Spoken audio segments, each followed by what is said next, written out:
hills where the Fianna stood.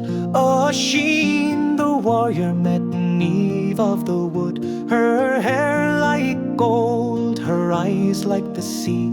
She promised the land where they'd always be free. Come with me, Oisin, to Tirnog, where time stands still and hearts belong. He crossed the sea with Niamh at his side, to a land where joy and peace abide, where laughter rose without a care, and peace had settled everywhere. Years turned to centuries, yet they never changed. In Tirnanog their love remained. But Oisin, his heart began to yearn for the land of his birth, his soul's return. Return if you must, Niamh gently cried, but don't touch the earth of your mortal life.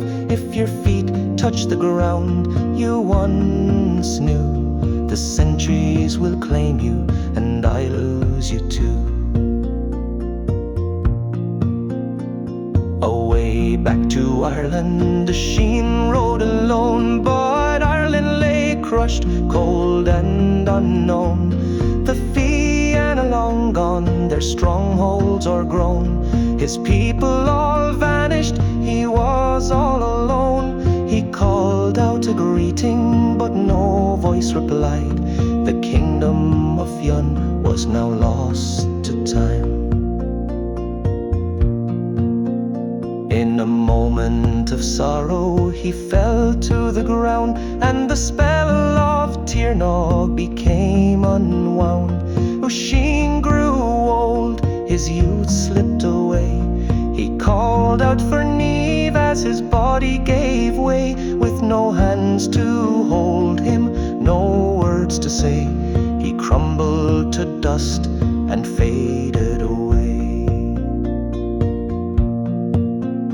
Now this tale lives on in hearts that believe of Oisin and Niamh and the love they conceived. Though time may fade and the world may turn, the magic of Tirnog forever will